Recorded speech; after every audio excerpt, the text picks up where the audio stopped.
They hit big shots. The Clippers have no identity.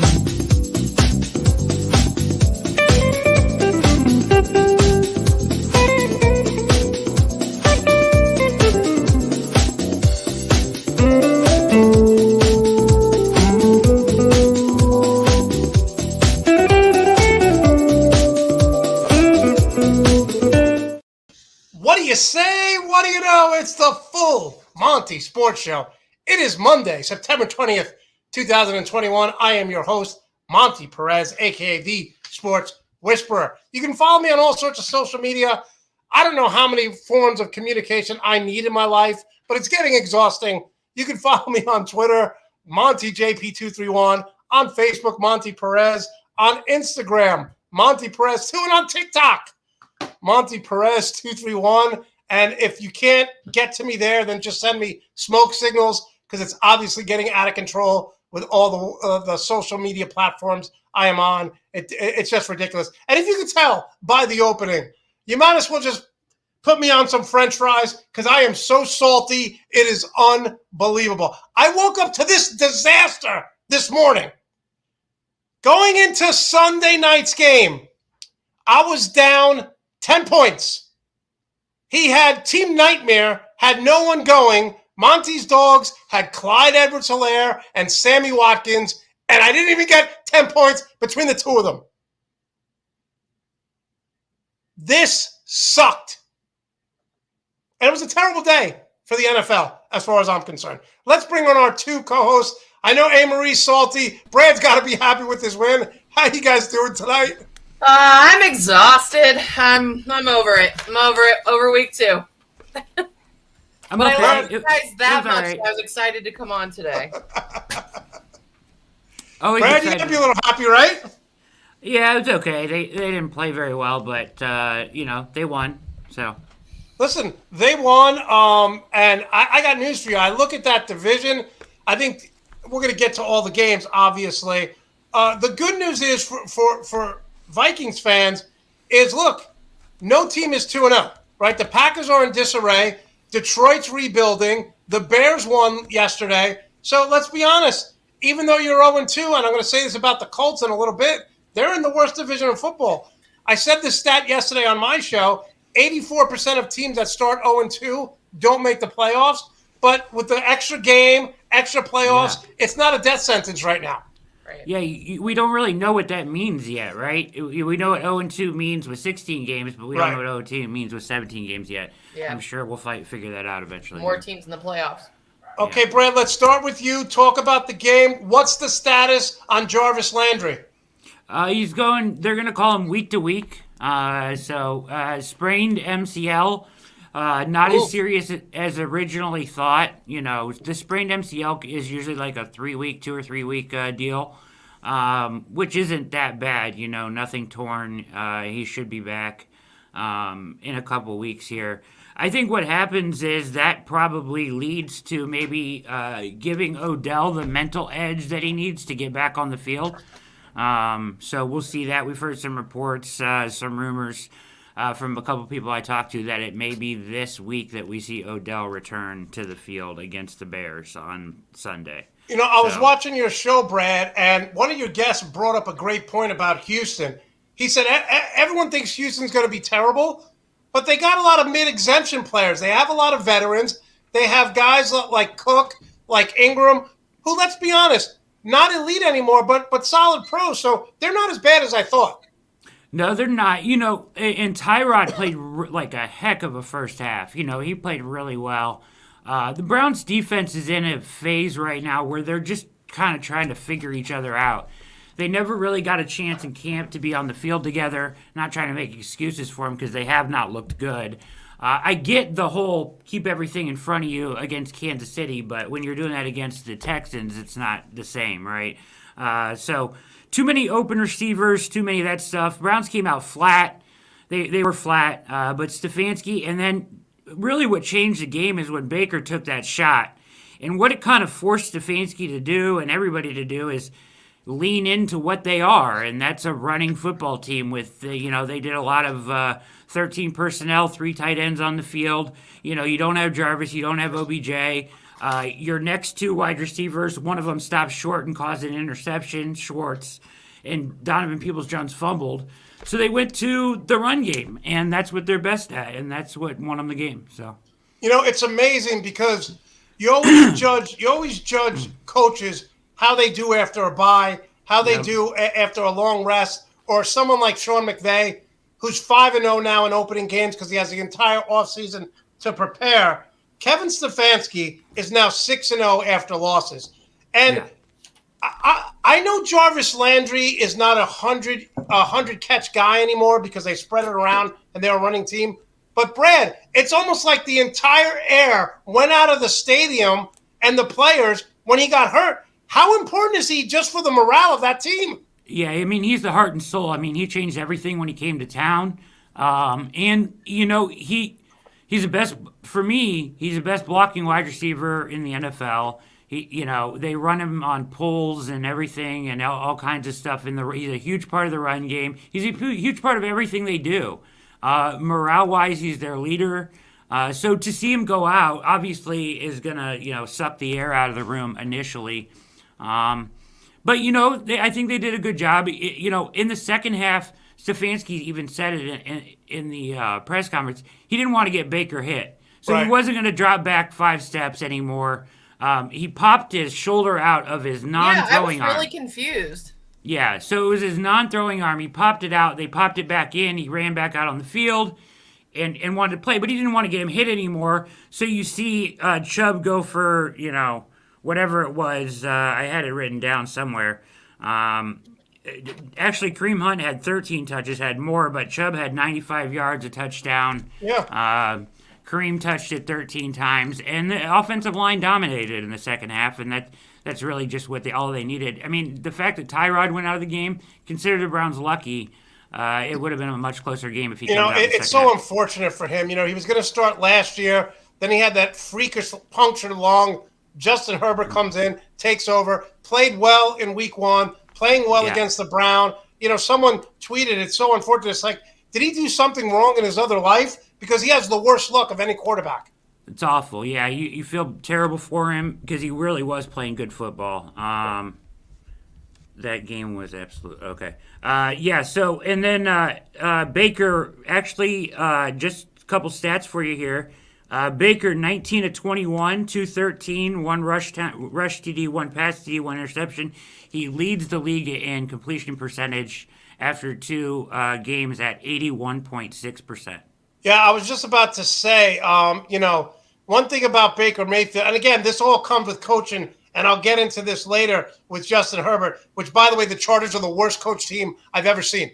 But you see what happens in North Carolina with Matt Rule and Sam Darnold, who is seeing ghosts with Adam Gase. You see what Stefanski has done with this unit, and especially with Baker and the offense.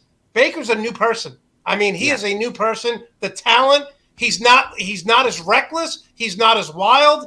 And Baker now doesn't feel like he needs to score 14 points on every pass. He's playing within the system. Yeah, he is. He still has that. I mean, he still has the ability to, push the ball down the field with that arm talent. And, yesterday they didn't need him to do it. But last week when they needed him to, he was able to, I just think that, he's going to prove this year that they need to pay him. And I think it's pretty obvious with the first 2 games that he's well on his way to doing that. Okay, A-Marie, in the game that was just, I'm sorry, it was the craziest game I've seen in a while. We've all seen the missed field goal. We've all seen just talk about your emotions for this game, going into it. What did you expect? And besides the missed field goal, my friend Andrew says, I'm a Bears fan. I know what missed field goals do. Were you confident that the Vikings out of everyone are cursed? I don't care what anyone says, okay?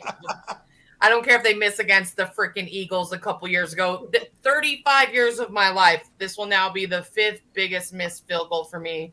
And just because this is a statement game, and I do agree with you guys. Thank God we have 17 games, but this is the Viking team I was expecting after getting our defense healthy, having working on the offensive line, and having just an insane amount of weapons.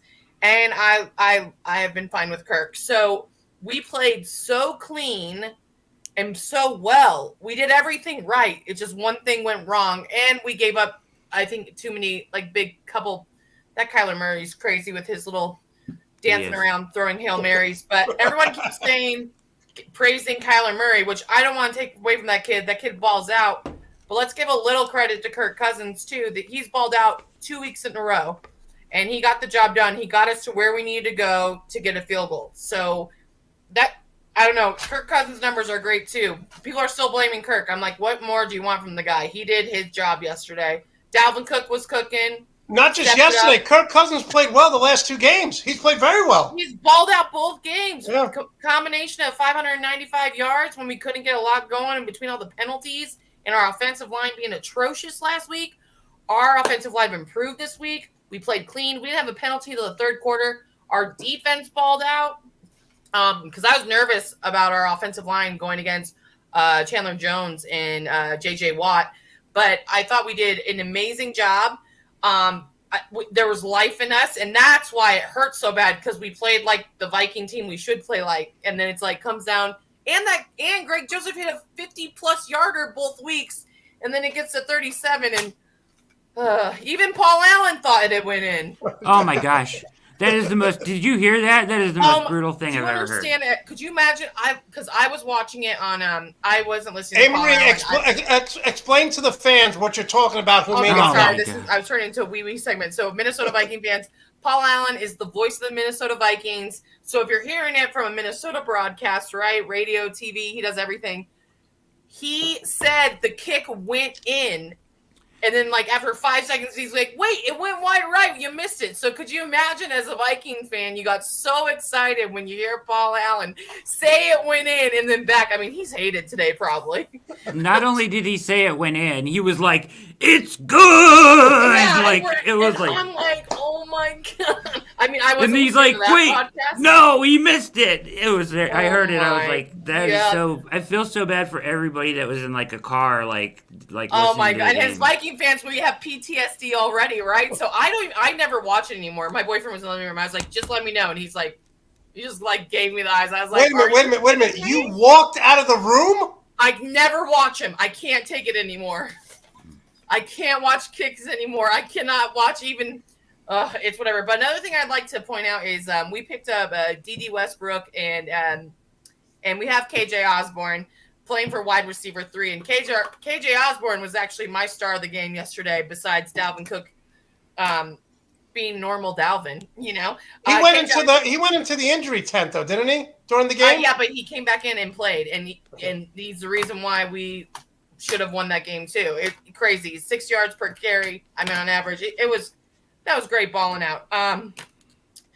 But Jefferson and Thielen did amazing, but I'm assuming he'll be wide receiver 3. KJ Osborne had more yards than Jefferson and Thielen, 167 yards, and that was that huge first touchdown we had. So that was very exciting. I'm excited to have that. So you come away from this, and do you come away with, hey, we're a good team. We just lost 2 heartbreaking games, 1 in overtime, 1 you missed the field goal at the end. Are you coming away with, we're going to be fine, we have veterans, or are you like, time to panic a little bit?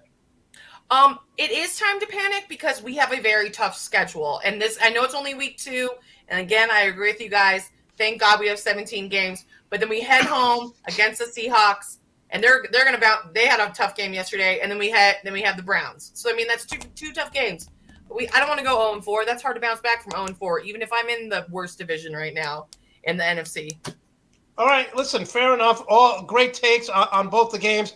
We're going to break down every game in the NFL now, and I'm just warning you right now, I have no patience for this game. And we sacked Kyler Murray 3 times. Thank you, Danielle Hunter, on his own. So yeah, I was going to say that actually too. Danielle Hunter will be the only person all year to sack him by himself 3 times. That is ridiculous. 3 times. I'm sorry, no one did that to Kirk. 3 times. Yeah, listen, I thought Listen, there are times where you used to watch the New England Patriots and they get outplayed and Tom Brady will pull it out. There are times where you watch teams, I notice as a Jet fans, you dominate the game and they lose. You can make the argument that the Vikings have been the better team both weeks, and yet they lost both games. Right. It's crazy. It's just crazy. All right, we're going to break down. I'm going to start with the Chargers against the Dallas Cowboys. Woo! Now, what if I told you, okay, that a team had 12 penalties? By the way, Chargers, most penalized team in the NFL, okay? So in the first 2 weeks. So a team had 12 penalties. They had 2 touchdowns taken away because of penalties. They missed the field goal. Ugh. They missed the field goal. And to make matters worse, 2 interceptions from Justin Herbert, who doesn't really throw a lot of interceptions. Their offensive line is terrible. Even Greg, who's a diehard Cowboy fan, when Van Der Esch got a sack, he's like, wait a minute, what game am I watching? Brandon Staley is the worst head coach in the NFL. His team is so not prepared to what the hell they're doing. And then 3 times they got taunting penalties. They're catching the ball. They're taunting people. If it wasn't for Justin Herbert constantly making plays on 3rd and long, and that 1 interception in the end zone, it's because Keenan Allen fell. He was running a quick little post, and he fell. This guy doesn't know what the hell he's doing. At the end of the half, you have Justin Herbert. You're playing for a field goal. He misses the field goal. This guy's a joke. I have not seen teams this undisciplined since Rex Ryan. And yet, despite all that, they were still in the game. This is a classic example of teams winning despite their terrible head coach. And I'm not overreacting because I'm watching this game and I'm just like, you've got to be kidding me. This is not even – their game plan is so pedestrian and so basic. The only way they make plays is when Justin Herbert buys time. I couldn't believe it. The Dallas Cowboys, I got news for you. Your team's terrible too. You have 12 penalties. 12 penalties, 2 turnovers, and you win by a field goal? Here's the thing. I ultimately think these are 2 good football teams. I really do. I know you think you're on a rant right now, but I think they're 2 very good football teams. Like, you can blame Staley. Sure, they weren't prepared. Lots of penalties, both sides. But the Cowboys took the Buccaneers toe for toe, and they should have up right now. Yeah, and I think the Chargers are good. The Chargers are loaded on defense. They got a great quarterback. They got tons of talent everywhere. The Chargers should be very good. So the Cowboys, it's a good win for the Cowboys. Terrible clock management at the end of the game freaked me out. McCarthy totally blew the clock management. This is what I'm talking about. Both teams are so poorly coached. Yes. Like, what was McCarthy doing? Call timeout. Get the ball closer. He let the clock run down. He used his timeout. It settled for a 57-yarder. He's lucky he has Zerline. Like, what are you doing? Who settles for a 57-yarder? And George, you know, I was not happy when they hired Staley because I said I wanted an offensive mind, not a defensive guy for Justin Herbert. Just like Andy Reid, Patrick Mahomes has an offensive mind. This is what I wanted. I did not want a defensive coach because we saw time and time again, it was like I was watching Justin Herbert back in Oregon. 3rd and long, he's got to make a play. And then when you're inside the 20, they play for field goals. The talent-wise, both teams have talent. I love Derwin James. I love Bosa. I like the offensive weapons that both teams have, but the coaching was horrific. How about this? Dallas is getting all the momentum. And then it's 3rd and I think 19, and they roughed the punter, and the Chargers get a first down. And I say this all the time. I was having this conversation with my friend Andrea before the show.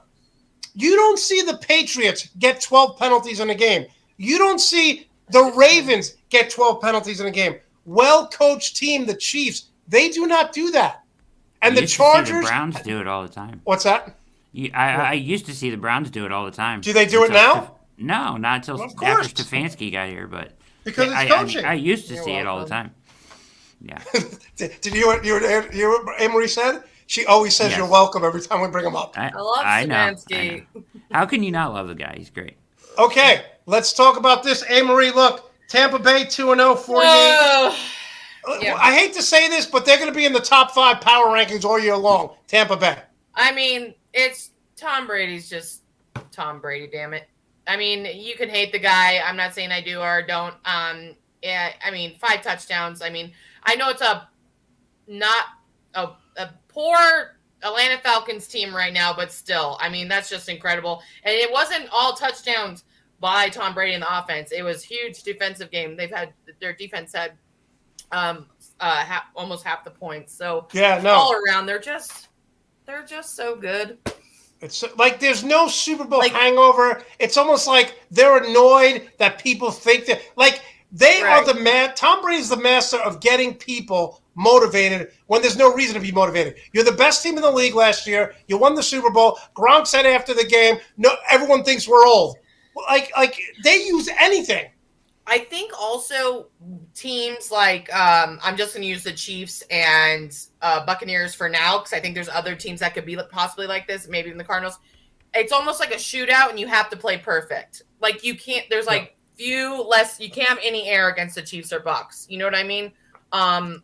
Yeah. How about this? You got to score. Like how about it's just this? The way it is. Tom Brady, right? It's the 4th straight game he's had 4 or more touchdown passes, tied for the second longest streak since 1950. He has now beaten the Falcons 9 straight times. Listen, Atlanta is like that. Trolling Matt Ryan all week. Atlanta is like that guy at a bar who had a beautiful high school girlfriend. You know, Atlanta went to the Super Bowl, then they lost. They've never recovered. It's like the guy 20 years later still talking about his cheerleader girlfriend that broke up with him. Get over it, move on. They still have they just never recovered from that loss. And their defense is just too good, forcing Matt Ryan to throw 3 interceptions, which they converted into points. They're good. No, listen. They're good. I feel like they're beatable, but they're good. Just like the Chiefs are beatable. They're just good. Well, let's segue to that, Brad. Yeah, we'll segue to that. Before I get into the Chiefs, though, I would say I think the Bucs are kind of like taking over that spot that the Chiefs held, like that they're probably the best team in the NFL right now. Like they were just on cruise control yesterday. And it was like, oh, okay, we'll just kind of let's turn it on this drive and score a touchdown, and it just seems so easy for them right now. It really is. And listen, that was a hell of a game last night. 36-35. Lamar Jackson, just played great. Brad, give us your take on that. Incredible game. Most teams would have folded in this game. Baltimore did not. They will never fold. That's one thing that, the coach threw. That's good coaching there with Harbaugh. But they just continued to do what they always do and run the ball. And Lamar Jackson just put the team on his back, literally, and got them that win. He was 0-3 against the Chiefs. He knew it coming in. To get that monkey off his back against the Chiefs and Mahomes is absolutely huge. He was incredible. Give credit to the Ravens defense. They did a lot of creative things to kind of get themselves some stops when they needed to. That Owe kid that they drafted from Penn State has been fantastic in 2 straight weeks. He saved the game on the fumble, knocked the fumble out and recovered it, but he also made some plays before that. They were doing some really creative stuff like where they would follow their tight end into coverage and circle him back in because they know Mahomes steps up in the pocket, and they stopped him a couple times on that play. Like, that's really creative. I mean, of course, the Ravens are going to be creative on defense.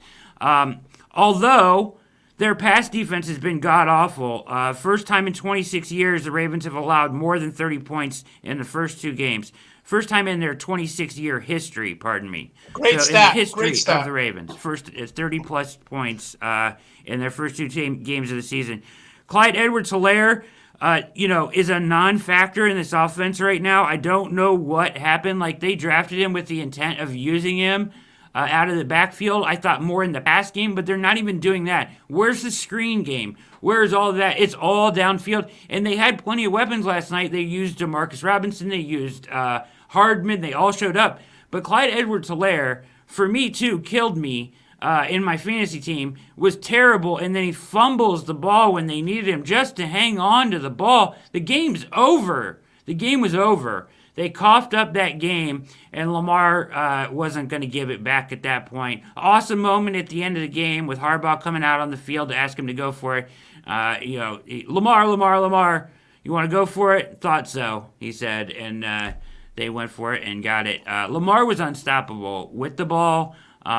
His jump passes. I mean, but listen, he's not a good passer, right? No, like, can we say he's not accurate? He's not a good passer, but he just makes plays. Like the one play to Marquise Hollywood Brown, he's just standing in the middle of the field wide open. Like, I could have thrown it to him, but nobody could have got it there except for Lamar because he had to jump in the middle of the pocket and throw it to him. Yeah, athleticism right there, and he's had nine games where he's rushed for over 100 yards and thrown for over 100 yards. And Brad, are we seeing something here with the Chiefs? By the way, just so you know, I'm gonna put this up again. If Clyde Edwards-Helaire doesn't fumble and get me -1, I win this game. No, because I lost by .16. So Clyde Edwards-Helaire in every way should be. And in my other fantasy, just no one cares about fantasy football, especially when you talk about your team. But in my other fantasy, I had Tyreek Hill and Alvin Kamara. They got me 10 points combined. Brad, are we seeing a way to beat the Chiefs now? The Ravens had the ball for 36 minutes. The Browns kept it off. Is this a way to beat the Chiefs? Just let them. And maybe one of the reasons why Clyde Edwards-Helaire and they're not using the screen game is because Patrick Mahomes is like, we've been on the bench for 8 minutes. Let's just sling it. Yeah. I think what you're seeing is that the Ravens run offense, you have to be able to score with the Chiefs to beat them. You have to be able to put up close to 40 points to beat them. The Browns can score a lot of points on the ground, and so can the Ravens. They both can run the ball on them. The Chiefs' defense is not going to be good in the pass game or in the run game. I mean, they just don't have a great defense. They're going to have to outscore their opponents. Now, sometimes, they have a great defensive coordinator without a great defense. So sometimes they're going to put in a good game plan and they're going to beat somebody by 35, right? But against the good teams in the AFC, I think you're seeing a little bit of a leveling off at the top. Yeah, and by the way, give all the credit in the world to Harbaugh and Lamar Jackson, because the first play of the game, the Honey Badger intercepts it, and it's like, here we go, it's over. Yeah. But to my frustration, having Tyreek Hill, he was terrible last night. They didn't get him involved at all. No, they took it. Well, Crazy. They did a good job of taking him out of the game. Kelsey, too. I mean, it was everybody else beating him. It was Robinson. Even Byron Pringle got in on the action. Yeah, Williams scored a touchdown. Yeah, absolutely. Of course, they gave it to Williams on the goal line. I know, right? With Clive Edwards-Helaire. So I need 5 points. I need 5 points to win. And the only league that I really need to win, right, that I really have to win this week, and I have Helaire and Hawkinson. So it's down to Hawkinson tonight. He's got to get me 5 points. He will get you 5. I can almost guarantee that, but who knows? It's so frustrating. All right, let's move to the Washington football team against the Giants. McLaurin was the first Washington player with 10 receptions and 100 yards and a TD since, how about this name, Pierre Garçon. Remember him? Wow. Yeah. Mount Union College. Yeah. And here's the thing. Mount Union College is a national powerhouse, Division III. My ex-girlfriend's son actually went there to play. Here's the thing. I'm worried about the Washington football team's defense. Their front seven is supposed to be one of the best in the league. I think Pro Football Focus had them ranked second. They've given up points, and the biggest, most frustrating thing is in week 1 against the Chargers, they gave up 11 first downs on 16 third down tries. This defense, I'm a little concerned about this defense. Are you guys? They don't have any depth is the problem, right? They don't have any depth on that front four. So come the third and fourth quarter, Sweat and all those guys up front are getting exhausted because they don't have any depth. I look at this team, and we talk about losses, and I look at this division, and I still think – we'll get to the Eagles in a minute. I still think the Eagles will win this division. I do not believe in McCarthy, and that's why I'm saying that. I think the Eagles played a good game. We'll get to that in a minute. But, Marie, the Patriots come in, and this is one of the reasons why I said that Zach Wilson was going to be the 4th best quarterback in this draft. They have a defensive coach. He's the 4th best coach in that division because of the talent and coach in that division. Bill Belichick now is 22-6 against rookie quarterbacks. And talk about Sam Darnold. Is that how you pronounce it, Brad? Because I know you always make fun of me. Yeah. Darnold. Darnold. So he was seeing ghosts. Remember on Monday night a few years ago? He's like, I'm seeing ghosts against the Patriots. Yes. You know, I'm a Jet fan, but I can't watch. It's just so ugly. And this is the craziest part. I mean, Bill Belichick, once again, it comes down to coaching, being disciplined. The Patriots defense ate Zach Wilson alive, caused 4 interceptions. The craziest part is the Jets had more first downs, more yards, and time of possession than the Patriots, which is crazy.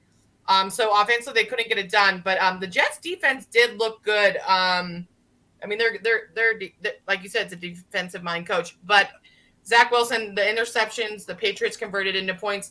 Mac Jones is impressive because he didn't do anything fancy. Nothing, just managed the game. No big mistakes, no turnovers. It was they were consistently running the ball. I think he's going to be, and poor Zach Wilson's just going to be compared to him for the rest of his life now. But but Mac Jones had a stress-free day, and the Patriots defense is what won this game. Yeah, and again, anytime Bill Belichick goes against a rookie, it's always lights out. I mean, just look at these stats here: 19 for 33, 210 yards, 4 interceptions. And again, I'm a Jet fan. When they drafted him, I thought it was the wrong pick to make. And Mac Jones was sacked 3 times. I mean, but still, there was nothing game. It wasn't crazy. So. I would say this about Zach Wilson: give him time. It's early. But I think he's extremely talented. Like I do think I like the pick at Zach Wilson. I think he's got a lot of moxie. He's got a big arm. I think he's going to be really good. 2 of those interceptions were not his fault. Also, but that comes to a point to coaching. Jets coaches ruin good quarterbacks. Well, yeah, I mean, listen, look at Sam Darnold as a Panther now. Of course. And you have a coach who can Sam Darnold plays too crazy. Him and Wentz, they just no fear. They're crazy. They play too crazy. But they have a coach.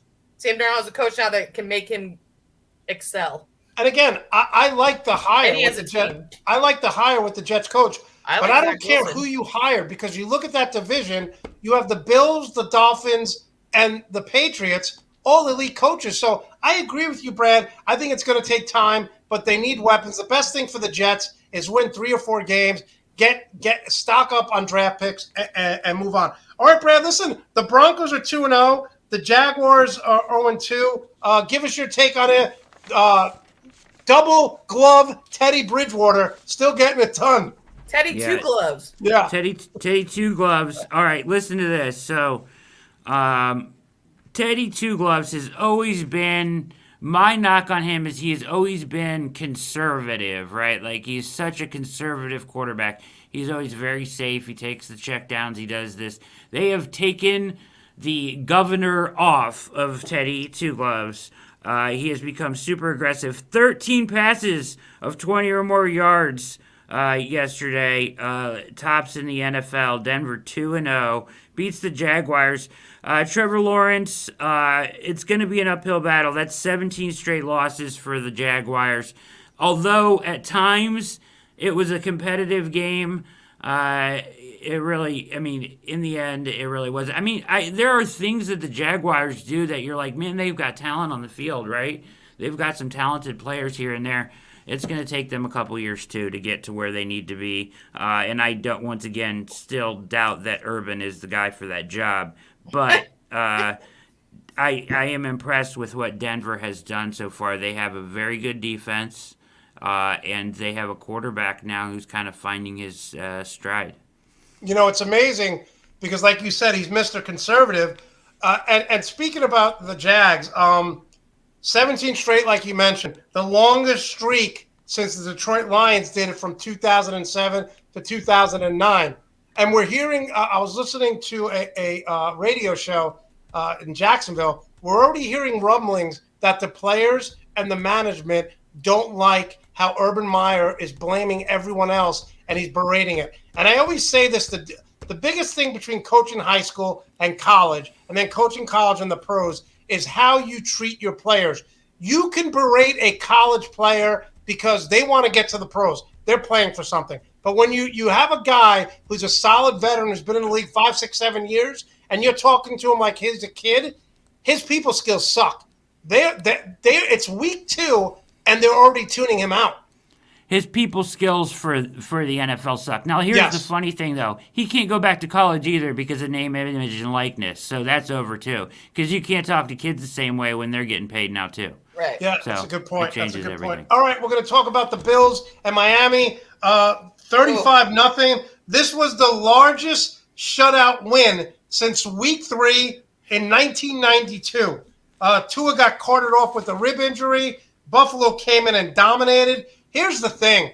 You got to ask yourself this question if you're Miami, okay? Buffalo is now 6-0 against Miami. Josh Allen is averaging 38 points a game against Flores, the head coach of Miami. So my question to you is, if Tua misses some more games, and let's say they finish, 10-7, are we going in a different direction? Because you saw what Arizona did. They draft Josh Allen. They hire a coach. The general manager after a year says, we made a mistake. They fired the coach. They got, not Josh Allen. What's the kid from UCLA? And they go and they get Kyler Murray. So Josh Rosen. So are we at the point now where Miami's going to say, hey, we made a mistake with Tua. He hasn't produced, and he's getting injured all the time. It's time to move on. I think they've already reached that point. They've been reaching out to the Texans, exploring trade options with Deshaun Watson this whole time. The Texans are asking for way too much for someone that they don't know the outcome of what's going to happen with his case and everything, so they're not going to get it right now. But, I keep hearing all over the place that, the Miami is the one that wants Watson.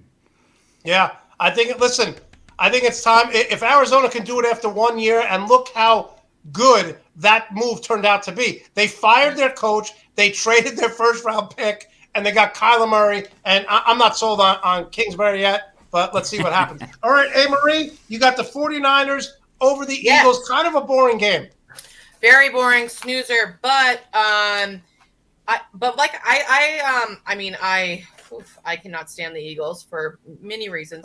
But I think there's just like a lot of potential with the Eagles, though. I know they lost, and the Niners controlled the game. Even though the Niners have a banged up secondary right now, their defensive line, Bosa had 2 sacks, and but I still think Hurts showed a lot of excitement. And then Jimmy G, they controlled the second half. That's why the 49ers won, in my opinion. But it was a snoozer. I was not. So you agree with me, guys? You think Philadelphia, even though they lost, is in good shape? I see a lot of excitement. Yeah. I think there is not a kind of a sleeper in the when we get to the NFC takeaways at the end of the show. I'll touch more on that. But the 49ers are really good if they can stay healthy. That's the problem. Including their fragile quarterback. So, as long as they're not banged up, they're a playoff team, Yeah. All right, we're talking with Brad Ward and Marie on the Full Monty Sports Show live on YouTube, breaking down week 2 in the NFL. Make sure you follow these guys on social media. Make sure you listen to Marie in the morning. She'll tell you about that. Make sure you check out Brad Ward on YouTube. He's absolutely killing it. And make sure you subscribe to the Nuts and Bolts YouTube channel. Subscribe to the Nuts and Bolts YouTube channel. All right, Brad, in a game, I had the Steelers winning. I lost 3 games last week. Every Sunday, I pick every game. So I lost San Francisco, I lost Kansas City, and I lost Pittsburgh. I thought Pittsburgh was going to roll in this game. I was way off. The Raiders, man, Derek Carr, 382 passing yards, 817 through 2 weeks. How about that? Derek Carr is doing it, killing it. He's all in, bought in with Gruden. Him and Gruden are like in love with each other now. If you saw them on the sidelines, like rubbing each other's chests after the game. Very unusual. I was like, get a room. Yeah, seriously. So they're in love, bromance there, and that's good. That's good. You want those two to buy in completely. They had a great game plan against the Steelers defense. They came out, and Gruden has a million of those little quick hitter pass looks to start the game. He used those. He loosened up the defense, and they came out and they looked good. Their defense looked really good too. The Raiders were for real, man. 2 huge wins to start the season, 2 huge wins in the AFC North. I mean, to beat the Ravens and the Steelers, if you would have told me that, I would have told you you're crazy to start the season. But they are legit, and on both sides of the ball, too. Offense looks good. Defense is playing at a high level. They've got a real good pass rush. They've got some good Trayvon Mullen in the secondary making plays. Yeah, man. Steelers, though, on the other side of the ball, obviously we know their defense is good. However, their offense has no identity whatsoever. The run game is not working. Their offensive line is still struggling. And their passing game is literally like NBA, right? Like, if you play man-to-man, we're going to go one-on-one and just throw it up and hope our guy's better than yours. And that's literally how they move the ball down the field right now. This is my whole point. What are they doing offensively? Because I look at this offense right now, and just schematically what they're trying to do, I say, okay, I know what the Ravens are going to do. I know what the Browns are going to do. I know Joe Burrow's going to throw it all over the place. You know, they're built on one-on-one, but Big Ben can't throw the ball 30 yards. He's like Drew Brees all of a sudden. He can't throw it down the field, so it's Dinkin and Duncan. They have no running game. They're in trouble in this division. Yeah, I mean, even the Dinkin and Duncan is based on getting guys in space one-on-one, and let's hope our guys beats your guy, break your tackle. I mean, it really is. It's simple stuff where they're trying to get the ball. I mean, they have a lot of athletes at wide receiver, so that's what they're trying to thrive on. How about this? 15 seconds left in the game. I don't know if you saw this. And they decide you're down by 2 scores. And they throw the ball down the field, and Deontay Johnson gets hurt on that play. I know. Yeah, I saw that. Yep. That's a rough one right there. Because, I mean, as a coach, like, what do? You don't just sit on the ball when you're down by 2. You never say die, right? But maybe don't have your best wide receiver running down the field on the play. This is a great point by Julio, because last year the Raiders were on fire, too. They were in the top 5 power rankings after week 7, and then they fell apart. So we'll see on that. All right, let's move to the Rams and the Colts. Again, Colts are 0-2, but I'm not worried. Yes, Carson Wentz he has 2 ankle injuries now. It's not even one. Amory said it earlier. One of the things, and I'll talk about that in a minute, one of the things Matt Rule is doing, he's calming down Sam Darnold. He's calming him down, right? He's saying you don't need to score a touchdown on every play. Well, Carson Wentz is the same way. He wants to score and make a big play every time. Matt Stafford was great, 19 of 30, 2 TDs. He did have an interception. I really think that when I look at this LA Rams team, they're one of the best in the NFC. So, again, the Colts lost. Sony Michel, Darrell Henderson for the Rams, rushed for over 100 yards. But Michael Pittman, who I love out of USC, 8 catches, 123 yards. I'm not concerned with the Colts if Wentz can stay healthy, because they're in a division with Houston. They're in a division with Jacksonville. You win 9 games and you win that division. Yeah, and they have an amazing running game, too, with John Taylor and Hines. And they're banged up right now, though. Their secondary is banged up right now, too. We saw a ton of injuries yesterday. Amory Bears, 1-1. Win against the Bengals. Bengals scored late. Bears defense scored a touchdown. Bears had to win that game. Andy Dalton is now hurt. So what's going to happen with the Bears moving forward? I mean, I didn't think Andy Dalton would get hurt, but eventually I think it'd be Justin Fields' time. I think we're all anticipating maybe week 4. I don't too many injuries. But first of all, Burrow, and no one compare this to my Vikings game last week. Two very different scenarios, because people kept texting me. Burrow became the first quarterback since Fitzmagic to throw 3 interceptions on 3 consecutive passes. Yes. And Fitz did it against 2018 versus the Steelers. So, Bears, great defense. They're missing some holes too, but I thought this was a good game. Bengals didn't look that great, but Raquan Smith from the Bears, 24-year-old linebacker, he's going to be something. I know once again they're playing a Cincy Bengals team, but this guy had 8 tackles, a pick 6, a sack, and a quarterback hit for a loss on Burrow. I mean, it's good. And Justin Fields didn't look bad. He did have an interception, but rookie mistakes, right? The highs are going to be highs, the lows are going to be lows. I think Justin Fields is going to be good.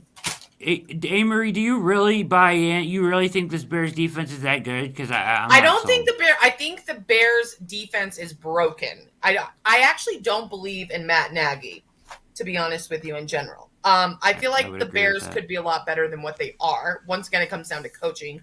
I don't like Matt Nagy. I think he wastes a lot of talent. Yeah, Smith is a star on the rise. He's really playing well. Great point right here. Pasquale, very, very good too. So nice job there, Kevin, with that comment. All right, Brad, Titans at Seahawks. I had this game over. Seattle was winning, and all of a sudden, Derrick Henry, he's back. It's unbelievable.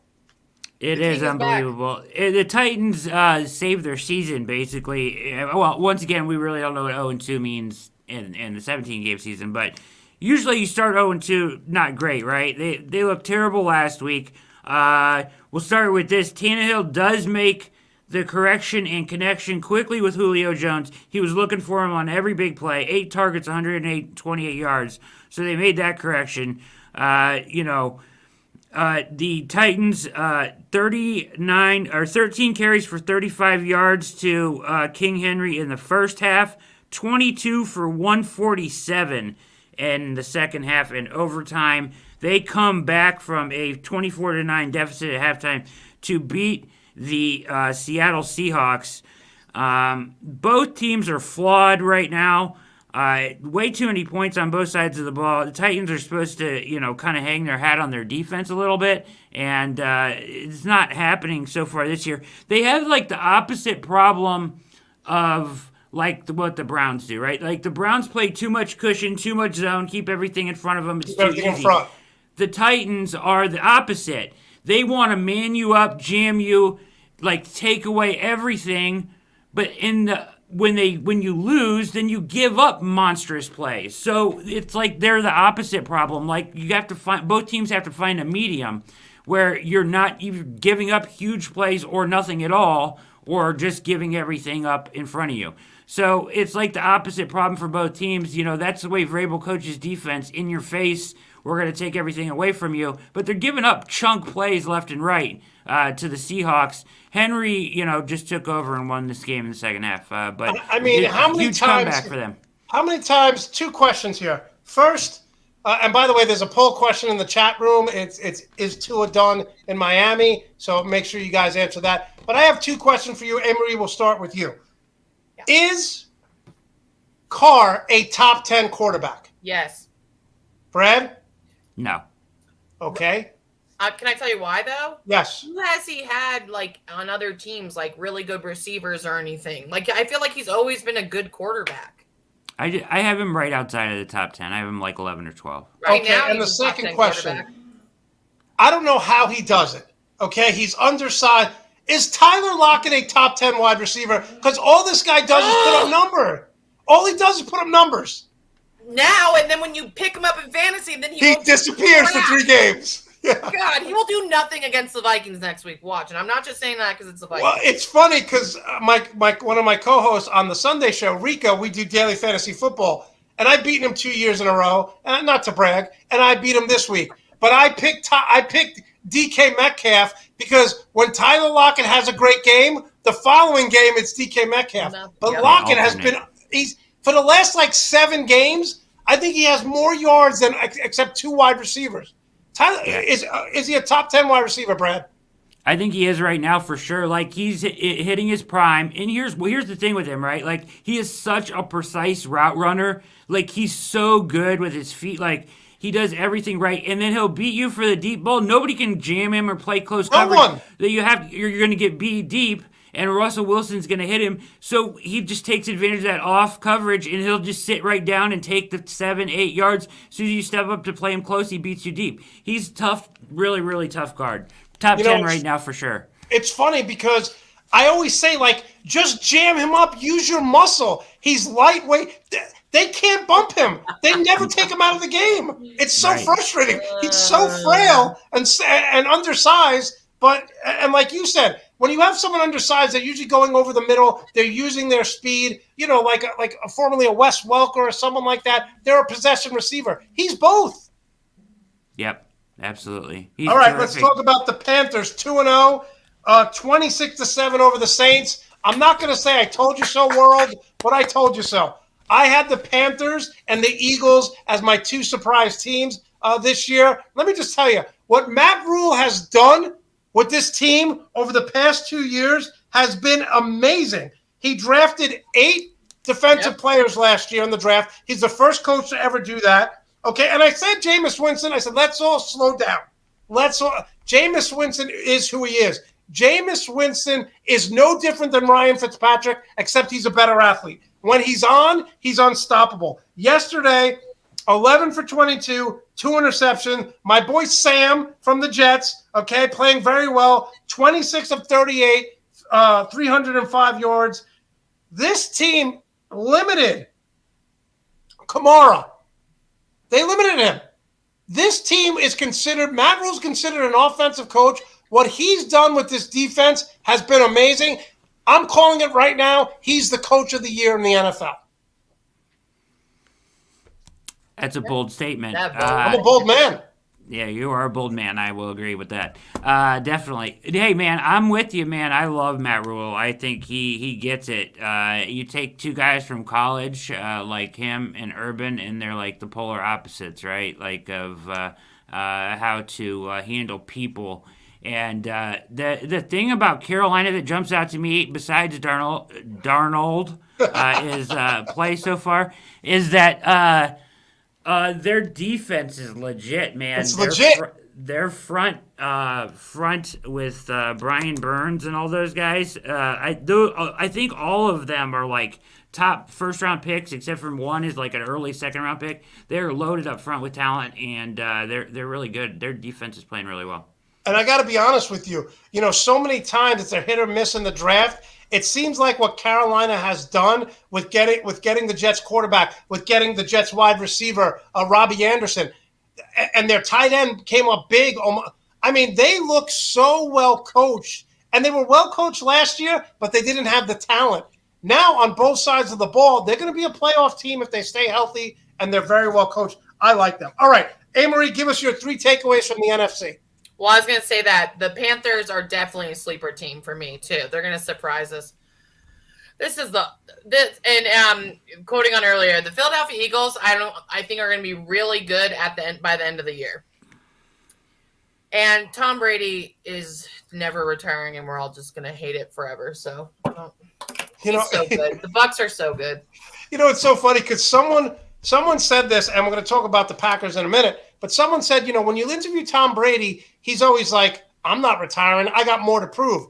When you interview Aaron Rodgers, he's like, I'm thinking about it. I have nothing to prove. Like, Tom Brady has a supermodel wife. He has a beautiful house. He has beautiful kids. And he's still the first one in the room and the last one to leave. Yeah. How do you stay that motivated? There was a boxer in the 80s named Marvin Hagler. And he fought Sugar Ray Leonard. Sugar Ray Leonard came out of retirement, and Marvin Hagler lost. And one of the things he said after the fight, when he realized, it was all over, a couple weeks later, he goes, how am I supposed to train as hard as I once did coming up when I'm sleeping in silk sheets? I have a mansion. I have a chef. I'm sleeping with supermodels every night. He goes, how am I supposed to stay hungry? Brad, how does Tom Brady still do it? Man, he's everybody's role model. His guy looks better. He looks better at 45 than he did when he was drafted. Like, have you ever seen the photos next to each other? Oh yeah. He looks younger now and better looking now than he did then. I don't know. I mean, he's just got.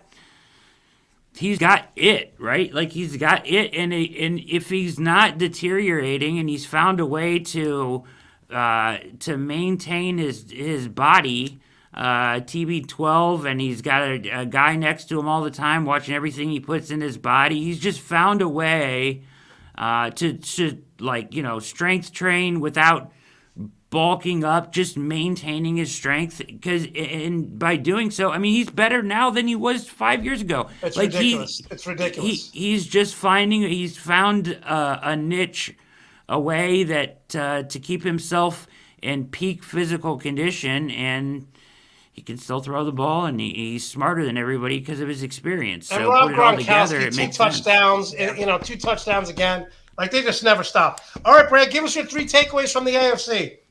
Raiders and Derek Carr are for real. I got to take them seriously. Hey, Great. man, they did a huge...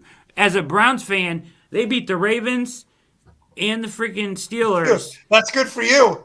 Browns can beat the Raiders. I think they can. So that would be a huge swing in the schedule if you're keeping track there. Now the Ravens didn't do us any favors beating the Chiefs last night, which is my second one. Lamar gets over his kryptonite, overcomes the Chiefs in a shootout. He was previously 0-3 coming in. And then my last one is going to be one that I didn't get a chance to mention up to this point. But I think that the Bills' defense is something to watch. They looked really good yesterday. They drafted like 20 defensive ends in the draft. And Greg Rousseau looked fantastic yesterday. AJ Epinesa had 8 pressures too. Look for the Bills' defense to be on the rise. Great point, because that offense. defense took a back seat last year. They were not that good last year. They were terrible. I think they were ranked 30th on third down, getting teams off on third down. So they were constantly on the field. All right, I'm going to go real quick with my player of the week. Everyone's going to take Derrick Henry. I'm taking Tom Brady. And my coaching staff of the week. Look, I know, because I'm getting text right now, I know that the Saints were without a ton of coaches who couldn't make the trip, but I'm going with Matt Rule's my coach of the week. Marie, give us your player of the week and your coaching staff of the week. Lamar Jackson, 110%. And that whole little thing, did you guys see what John Harbaugh, when Harbaugh goes, Lamar, you want to go for the fourth? He's like, I got to do whatever it takes. Jump, whatever. I mean, that was just like, that's why we love sports. That just gave me chills. I don't know. That was so great. And I just, when you overcome that, that's great. And so you're going with Lamar Jackson and the coaching and the Ravens. That's huge. And the Ravens coaching staff, correct? Yes. All right, Brad, who do you got? Player of the week, coach of the week. I mean, this is easy, right? Like, you already know because I already said it, right? Derek Carr, player of the week, coach of the week, John Gruden. The bromance. Wow, okay. The bromance of the NFL. All right. The bromance. All right, let's talk about rubbing on each other on the sideline. Let's talk about the Green Bay Packers Monday night game. Listen, Aaron Rodgers is 8-0 on Monday night at home. So I'm very worried that Detroit's going to come in and just pound the ball like we've seen teams do against Kansas City. Okay, just run the ball and keep Aaron Rodgers off. I said I was a bold man before, but since we're playing for a $100 gift card, we're picking these teams. If I had any guts, I would take the Lions because I think the Packers are in deep, deep trouble. You guys don't agree. So I'm taking the Packers to win. And on Thursday night, I'm taking Carolina to win because Carolina plays. Who does Carolina play? Jaguars? No, Carolina plays. It's a crappy game. Houston. Texans. So those are my picks for the week. We're doing Monday and Thursday night picks. Brad, who you taking? I'm gonna take the Packers, and I'm gonna take the Panthers. Hey, Marie, same thing. I'm going Cats. Lions. I'm being bold. Here. You're taking the Lions. You want to know why? Because I swear to God, I finally grew up and matured as a fan, and I picked up Aaron Rodgers in both my fantasy leagues, and he got me -1.5 points last week. So I swear to God, it's because I'm going against him. He'll ball out. Okay. All right. So you're using reverse psychology. All right. And And I'm worried about the Packers defense right now too. So they're without Smith. And I think the Lions are going to run the ball successfully against them. Okay. And on Thursday night, are you taking Houston or are you taking Carolina? Oh, Carolina. All right. We were 0-3 last week. Oh, we all took the Ravens. So we're at equal thing. We're all equal. The only difference right here, if Detroit wins, you'll be up 1. Hey, Marie, how can we follow you? How can we listen to your show early in the morning? And the window down here at Part-Time Bro is all my million platforms that Monty touched on. There's too many, but it's all at Part-Time Bro. You can stream. I work for the Sports Animal Monday through Friday, 7 to 10 a.m. on the Opening Drive Sports Show. If it's local in Albuquerque, New Mexico, which I don't know how many of you are out there, 610 and 95.9 FM, but you can stream it anywhere. Monty even listens and he's Yes, not and here I right will now. be listening tomorrow. And here's the thing: if you stream it on YouTube for some reason, that times I mean, if you stream it on TuneIn, sometimes they have the Dan Patrick Show on, so you have to Okay. go to the computer and do it there. TuneIn sometimes shows that, so definitely go on your computer. You want to listen, Brad? Can you listen on Odyssey? Yeah, it says it streams everywhere, Everywhere. so I don't know what that means because I know there's a lot of my friends listen to iHeartRadio. That's all I know. Brad, what I'll do is tomorrow I'm going to listen, and then I'll send you the link I'm listening to your DM. All right, sweet. And you can check it out. And Brad, how many subscribers do you have on YouTube now? 1,654. That is unbelievable. Yay! Yeah, Great we're trying. job. How can We're we trying. follow and support you, Brad? Yeah, all eyes on Cleveland. On. Angela's nice. Thank you. And then thank here you go, one more. That's yeah, me. That's cheers. me yesterday. And then I'll give you this one from That's The me Office. Fantastic. I love it. All Eyes on Cleveland on YouTube. You can follow me on Twitter at Word on Sports or at All Eyes on Cle on Twitter as well as the show handle. And then the website is www.alleyesoncleveland.com. The website is awesome. It has all of the shows in podcast form at any podcast link that you want to go to watch it. It all has all of the shows on YouTube on there as well, and a voicemail if you want to leave a hot take. I'll play it on my show. All right, Brad, listen to your show. You have tremendous guests. Those guys are really, really knowledgeable. And I love how you always put up the little graphics, that you do every time. Like you talk about a topic, he puts the graphics up. If you want to learn about Cleveland Browns and the teams they're playing, when he has guests on, they tell you the strengths and weaknesses of the opposing team. It's phenomenal. And Marie, when I listen to your show, it's always funny because you guys are all like us. Your crew is all different. It's so many very different personalities. Yeah, and we talk about all sports. So all sports as well. Yeah. Look, co-host get an A. The other guy, I got a C-. Wow. Oh, Wow. brutal. Greg is brutal to you. I got a new puppy, guys. What? Show it. Let's see him. I'm trying to show you him, but he's being all crazy. What's his name? Oh my His gosh. name's Baloo. You didn't name him after your favorite Viking player? No, I let my nephew name him. How old? What? Oh, he's adorable. a Panthers fan too. My nephew. He's 6 months. Love He's it. a baby. It's adorable. He All right, just ran guys. into here. Enjoy the Monday night game. Brad, Marie, we'll see you next Monday. Love having you guys on. You really, really make the show better, and you bring so much to this. I really appreciate it. Kneecap biters tonight. Let's go, Lions. All right, guys, I want to thank everyone for listening. Remember, if you missed any part of the show, you can always go back and check it tomorrow on YouTube. If you want to hear a breakdown of Week 2 in the NFL, thank you so much for the chat room. I say this all the time. I watch shows every week, and the chat room here really, really, really adds to the show. We have the best fans keeping the show going with the chat, so I appreciate it. And in the immortal words of Llewellyn Moss, I shall return. Carla Jean.